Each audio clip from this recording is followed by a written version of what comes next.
বিচারপতি হয়ে বসবেন না, বরঞ্চ হাসরের দিনের মালিক হয়ে বসবেন।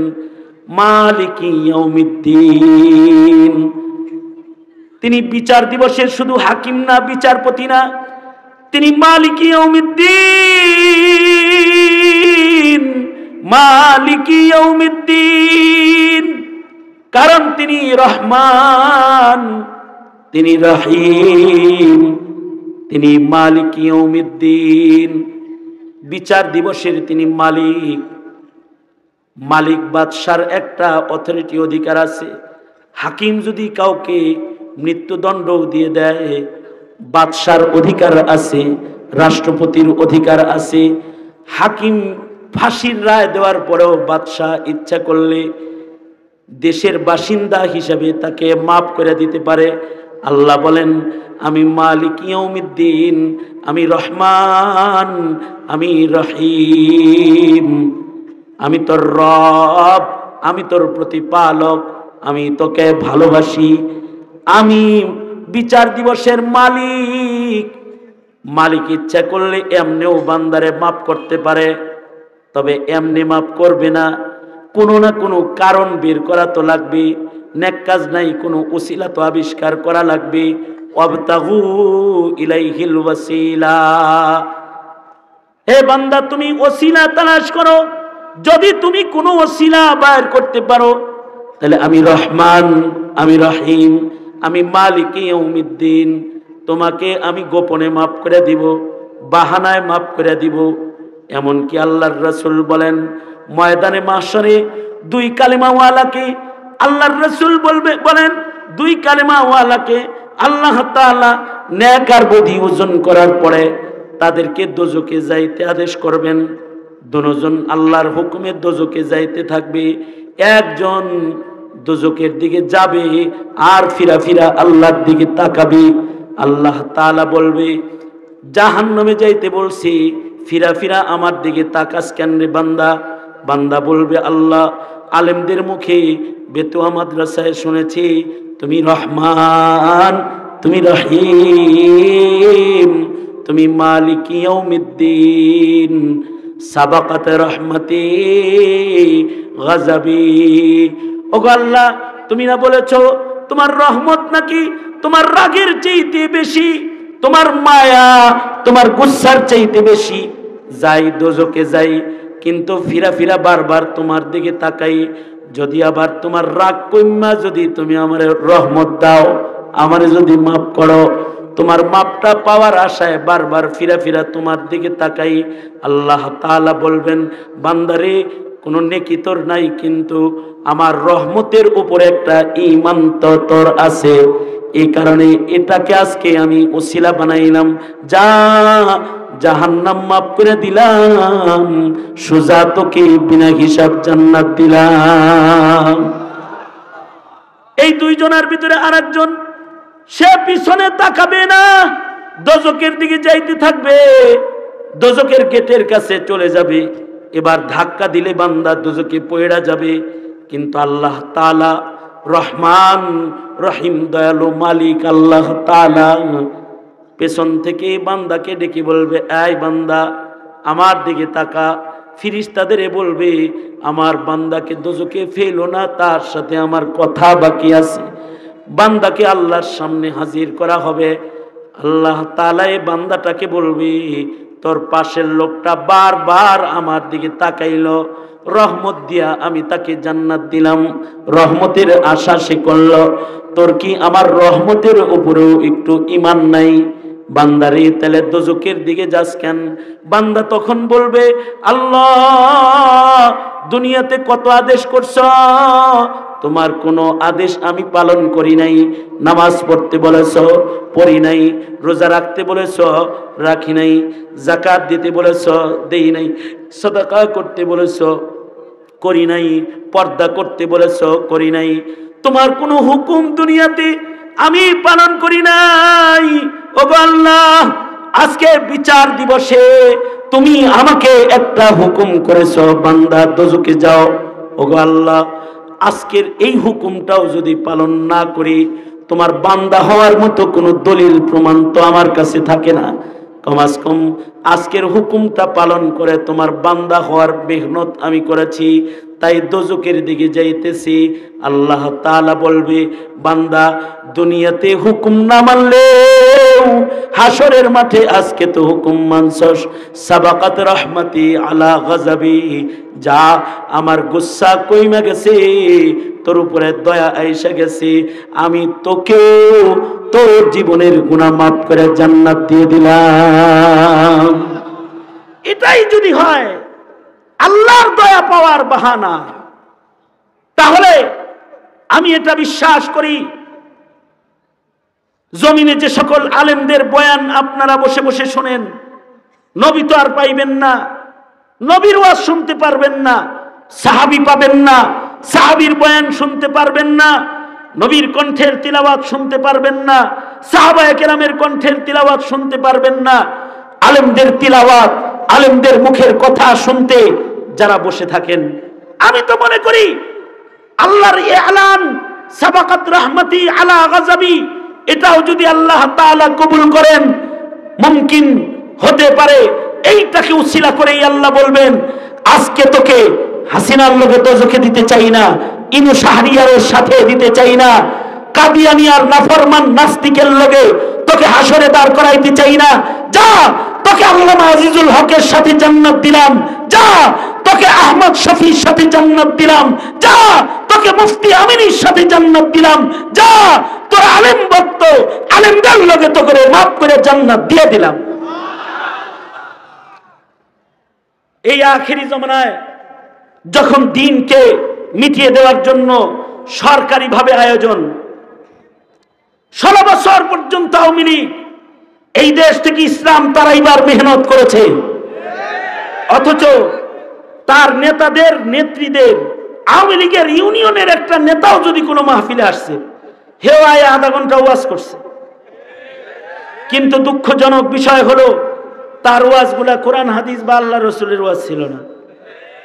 তার ওয়াজ ছিল, আমাদের নেত্রী ডেলি তাহাজ্জুদ পড়ে, আমাদের নেত্রী ইশরাকের নামাজ না পড়ে উঠে না, আমাদের নেত্রী ডেলি কোরআন শরীফ পড়ে 3 পারা 5 পারা, আমাদের নেত্রী এই পর্যন্ত হাতাওয়ালা জামা পড়ে, আমাদের এই নেত্রী ঘুমটা দেয়, আমাদের নেত্রী কওমি সনদের স্বীকৃতি দিয়েছে, আমরা ইস্তেমার জায়গা দিয়েছি, আমরা ইসলামিক ফাউন্ডেশন করেছি, আমরা নেককার একটা পরহেজগার রাবেয়া বসরির অনুসারী। এইগুলা তারা ওয়াজে বলতো মাহফিলে এসে এসে, কিন্তু একদিকে রসালো কথাগুলো তারা বলেছে, আর একদিকে 17 কোটি মুসলমানের শিক্ষা সিলেবাসকে কেটে টুকরা টুকরা করে ওয়াহদানিয়াত, ইসলাম আর মুসলমানিত্ব আর একত্ববাদকে বিদায় করে স্কুল কলেজ ইউনিভার্সিটিগুলোর শিক্ষার ভেতরে নাস্তিকতা আর হিন্দুত্ববাদ দিয়ে ভরপুর করে ফেলেছে। আস্তে একদিকে তারা বলেছে আমরা ইস্তেমার জায়গা দিয়েছি, আর একদিকে যুগ যুগ ধরে দাওয়াত ও তাবলীগের আদর্শিক ইতিহাস, যে ইস্তেমার মাঠে কোটি কোটি মানুষ একত্রিত হয়েছে, লক্ষ লক্ষ জনতা একসাথে ইস্তেমার বয়ান শুনেছে, কারোর পায়ের উপরে ভুলবশত লক্ষ লক্ষ জনতা এক কাতারে ঘুমিয়ে এক সামিয়ানার নিচে, যারা একজনের পায়ের উপরে পা দিয়ে, অর্থাৎ পেশাব পায়খানাও যদি নবীর তরিকায় কেউ করে তাহলে সেটাও ইবাদতে পরিণত হয়ে যায়। সুবহানাল্লাহ। আগামীকালকে বললেন ফাঁকে সুবহানাল্লাহ বলার সুযোগ আসলে বলে বলেন, বাড়িতে তো বলা হয় না। আল্লাহর রাসূলের ইতাআত যদি কেউ করে তাহলে তার ব্যক্তিগত কাজগুলো ইবাদতে পরিণত হয়ে যায়। সুবহানাল্লাহ। তাকমিলে মারিফত হে मोहब्बत रसूलुल्लाह की, तकमीले मारिफत है मोहब्बत रसूलुल्लाह की, है बंदगी खुदा की है इताअत रसूलुल्लाह की, है बंदगी खुदा की है ইতাআত রাসূলুল্লাহ কি, আতিউল্লাহ ওয়া আতিউর রাসূল। কারণ নবীজির ইতাআত করলে জিন্দেগি বন্দেগী হয়ে যায়। যাদের ভেতরে নবীর ইতাআত এসে যায় তাদের গোটা জিন্দেগিটাই বন্দেগী হয়ে যায়। এই কারণে আল্লাহ তাআলা আল্লাহর কালামে যেখানেই আল্লাহ পাকের ইতাআতের কথা বলেছেন সেখানে নবীর ইতাআতের কথা বলেছেন। আল্লাহর কোরআনের আরেকটা যুগল বর্ণনা হলো যেখানে আল্লাহ তাআলা আল্লাহর গোলামি করার আদেশ করেছেন, আল্লাহ তাআলা যেখানে আল্লাহর গোলামি করার আদেশ করেছেন, আল্লাহ তাআলা সেখানে মা বাবার খেদমত করার আদেশ করেছেন। ওয়াকাযা রাব্বুকা আল্লা তা'বুদু ইল্লা ইয়াহু ওয়া বিল ওয়ালিদাইনি ইহসানা। ইবাদত করবা আল্লাহর আর খেদমত করবা বাবা মার, ইহসান করবা বাবা মার। আল্লাহর কালামে আল্লাহর ইবাদতের সাথে মা বাবার খেদমত অথবা মা বাবার সাথে ইহসানকে জোড়া বানালেন কেন? তার বহু কারণের ভেতরে একটা কারণ হলো সন্তানকে মা বাবা মহব্বত করে সবচেয়ে বেশি, বান্দাকে আল্লাহ মহব্বত করেও 1000 কোটি গুণ বেশি। আল্লাহু আকবার বলে। অর্থাৎ আমাদেরকে আমাদের মা বাবার চাইতে ভালোবাসার কেউ নাই। ভাইয়ের ভালোবাসার চাইতে মা বাবার ভালোবাসার পাওয়ার বেশি, বিবির ভালোবাসার চাইতে মা বাবার ভালোবাসার পাওয়ার বেশি, বাবার ভালোবাসার চাইতেও মার ভালোবাসার পাওয়ার বেশি। মা বাবা উভয়ের ভালোবাসা সবচেয়ে পাওয়ারফুল ভালোবাসা। মা বাবার ভালোবাসা সবচেয়ে বেশি, এ কারণে মা বাবার হক সবচেয়ে বেশি। মা বাবা আমাদেরকে ভালোবাসা অধিক থাকার কারণে কঠিন সময় আমাকে আপনাকে আব্বা আম্মা লালন পালন করেছে। যখন আপনার আমার পাশে কেউ ছিল না, আল্লাহ পাকের রহমত আর মা বাবার খেদমত। বাচ্চা ছিলাম, বাচ্চার সময় আল্লাহ পাকের রহমত আমাদেরকে হেফাজত করেছে। মায়ের পেটে আল্লাহর রহমতে আমাদের হেফাজত হয়েছে। আল্লাহর ভালোবাসায় মায়ের পেট থেকে আমরা দুনিয়ার এই জগতে এসেছি। আল্লাহর ভালোবাসায় ছোট্ট বদনে শ্বাস প্রশ্বাস, দেহের সকল অঙ্গ প্রত্যঙ্গ আল্লাহ তাআলার রহমত দিয়ে সচল রেখেছেন। আল্লাহ তাআলা ভালোবাসা দিয়ে বান্দাকে লালন পালন করেছেন। আর জন্মের পরে এই অচল মানুষটার খেদমত ভালোবাসা মা বাবার অন্তরে পুঁতে দিয়ে আল্লাহ তাআলা মা বাবা দিয়া বাচ্চার খেদমত করাইছেন। এ কারণে আল্লাহ তাআলা বলেন যে খেদমত করবা মা বাবার আর ইবাদত করবা আমার। বাচ্চা বয়সে তোমার উপরে ইবাদতের হুকুম ছিল না, তোমার প্রতি ছিল আমার ভালোবাসার নির্দেশনা।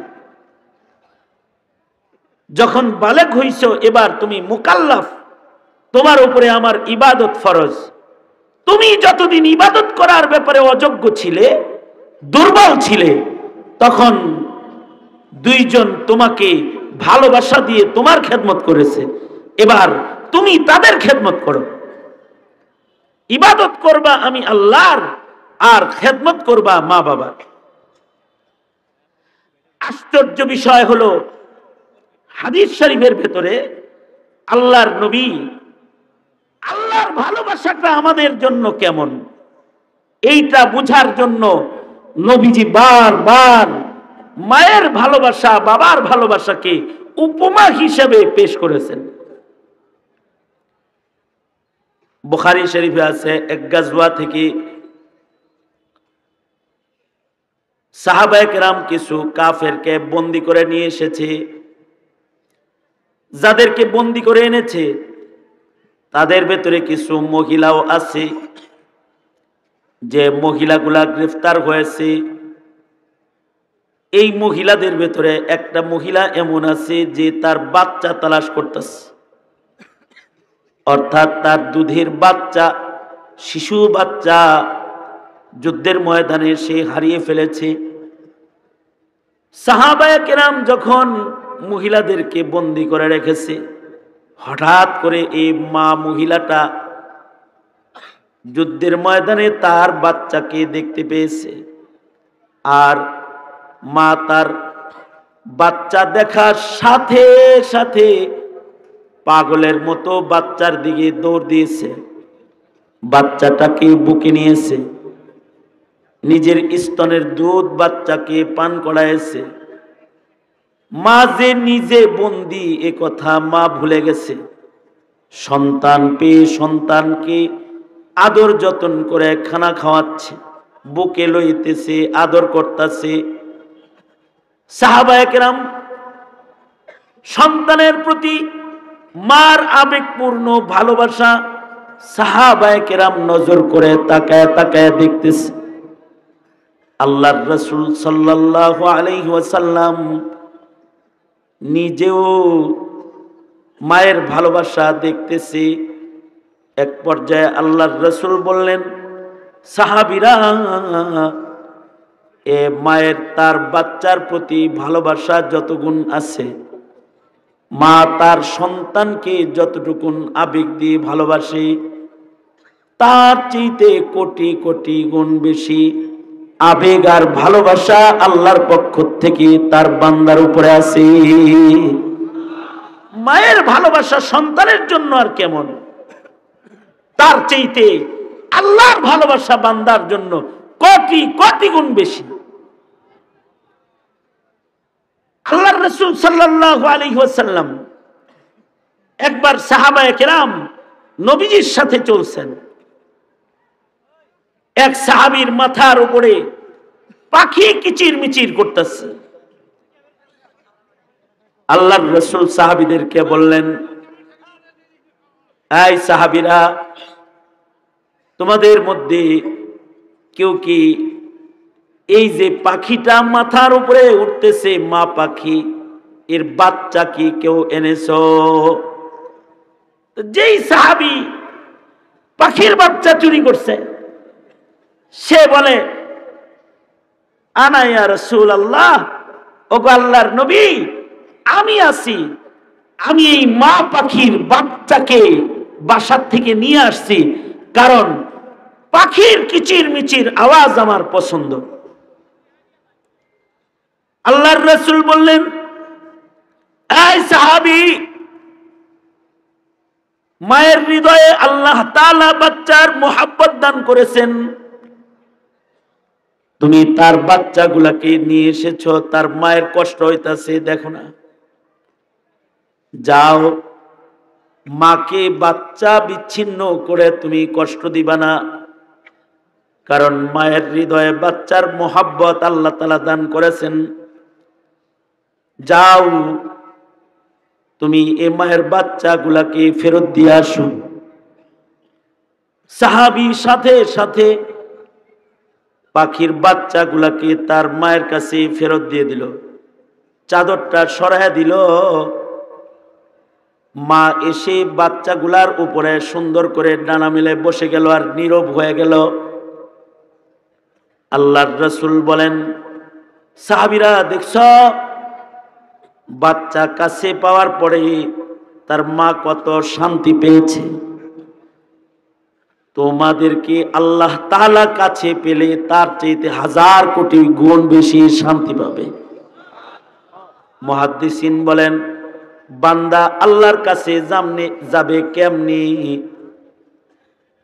আল্লাহর কাছে বান্দা যাবে ইবাদতের মাধ্যমে।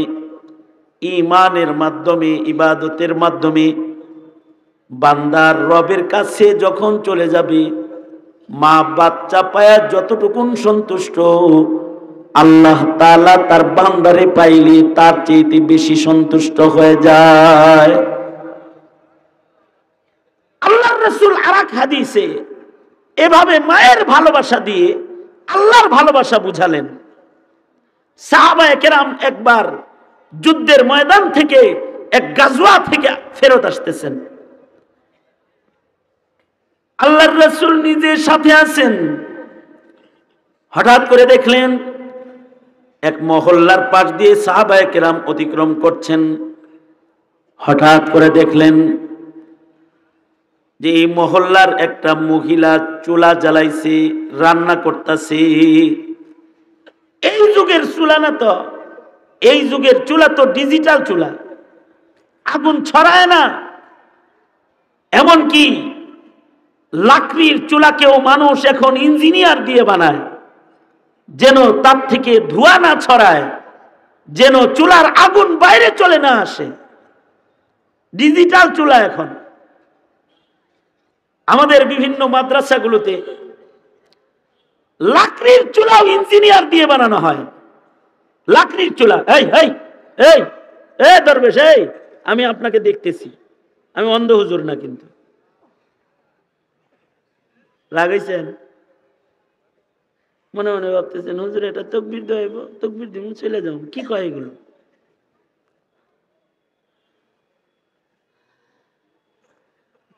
আহমকের পরিচয় দেওয়া ভালো না। নাকের কাছে বসে অন্যমনস্ক হওয়া ভালো না। ইমামে আজম আবু হানিফা রহমতুল্লাহ আলাইহি ইমাম মুহাম্মদকে উঠায় দিতেন, শুধু নড়াচড়া করতে, এই জন্য পিছনে যাও।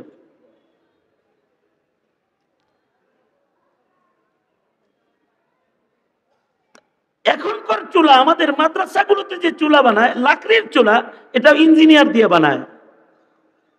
ইঞ্জিনিয়ার দিয়ে বানাইলে কি লাভ হয়? ইঞ্জিনিয়াররা এই চুলার ধোঁয়া বের হওয়ার জন্য আলাদা পাইপ দিয়ে রাস্তা করে দেয়, যে ধোঁয়া দিয়া পাকের ঘর অন্ধকার হয় না, কালি হয় না। চুলার আগুনগুলো চুলার ভেতরেই থাকে, বাইরে যায় না, লাকড়ির চুলা। কিন্তু সেই যুগ ১৫০০ বছর যুগে তার এত ইঞ্জিনিয়ার ছিল না। 3টা পাথরের উপরে পাতিল বিছায়া, পাতিল দিয়া নিচে লাকড়ি ধরাই দিত মানুষ। তো মা এরকম 3টা পাথরের উপরে পাতিল বসায় রান্না করতেছে। পাশ দিয়া আল্লাহর রাসূল গাজওয়াত থেকে ফেরত আসতেছেন। আল্লাহর রাসূল দেখলেন মা রান্না করতেছে, রান্নার সময় বাতাস বইছে, প্রবল বাতাস। এ মায়ের একটা সন্তান আছে, যে সন্তানটা দূরে মা খেলনা দিয়া বসায় রেখেছে। মায়ের বিচ্ছেদে সন্তানটা বারবার দূর থেকে মায়ের কাছে আসে। মা রান্না বন্ধ করে আবার বাচ্চাকে দূরে নিয়ে রেখে আসে। কিছু সময় পরে আবার বাচ্চাটা হামাগুড়ি দিয়ে আসতে আসতে মার কাছে আসে। মা আবার খেলনা দিয়া বাচ্চাটাকে চুলার থেকে আবার দূরে নিয়ে বসায় দিয়ে আসে। সাহাবায়ে কেরাম দৃশ্য দেখতেছেন। আল্লাহর একটা কারণ হলো 2 প্রকারের ইবাদত, ইবাদতে বদনী, ইবাদতে মালি। বদনী ইবাদতের শ্রেষ্ঠ ইবাদত নামাজ, মালি ইবাদতের শ্রেষ্ঠ ইবাদত যাকাত। কেউ যেন বদনী ইবাদত করে ইবাদতকে শেষ না করে দেয়, মালি ইবাদতও যেন বদনী ইবাদত যেমন গুরুত্বের সাথে করে, সম পরিমাণ গুরুত্বের সাথে যেন মালি ইবাদত করে। যুগল বর্ণনা আল্লাহ পাকের কালামে আল্লাহ তাআলা 2 ইবাদতকে একত্রিত করে আলোচনা করেছেন। আমাদের সমাজে কিছু মানুষ আছে, যে মানুষগুলো নামাজ পড়ে কিন্তু যাকাত দেয় না, আছে না নেই? নেককার মানুষ ইবাদত বন্দিগি করে, মগর সাদাকা খায়রাত করে না।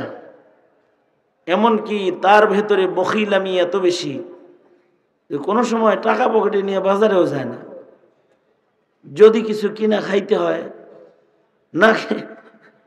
না খেয়ে ঘুরে বেড়ায়, কেউ খাওয়াইলে খায়। অথচ আল্লাহ তাআলা তাকে খরচ করার মতো অর্থ দান করেছেন। যদি কারোর ভেতরে এই বখল পাওয়া যায়, বখিল আল্লাহর জান্নাত বঞ্চিত, নবীজির ধমকি আছে। এ কারণে আল্লাহ তাআলা, আল্লাহর কালামে আল্লাহ তাআলা বদনি ইবাদতের কথা যেমন বলেছেন, জোড়া করে মালি ইবাদতের কথাও আল্লাহ তাআলা কোরআনে আলোচনা করেছেন। আকিমুস সালাহ ওয়া আতুজ যাকাহ।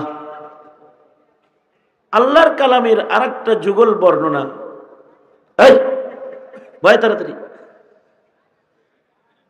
দোনো হাত উপরে তোলেন, আওয়াজ বাড়াও, আরো আমার কানে আওয়াজ দেন, আওয়াজ বাড়াও, সোজা করেন, ডান হাত নামান। দেখছেন শুনতে আপনাদের কত দেরি হয়েছে, নামাইতে বলছি, নামাইতে পারে না। দোনো হাত তোলেন, বাম হাত নামান, আবার ডান হাত বাম হাত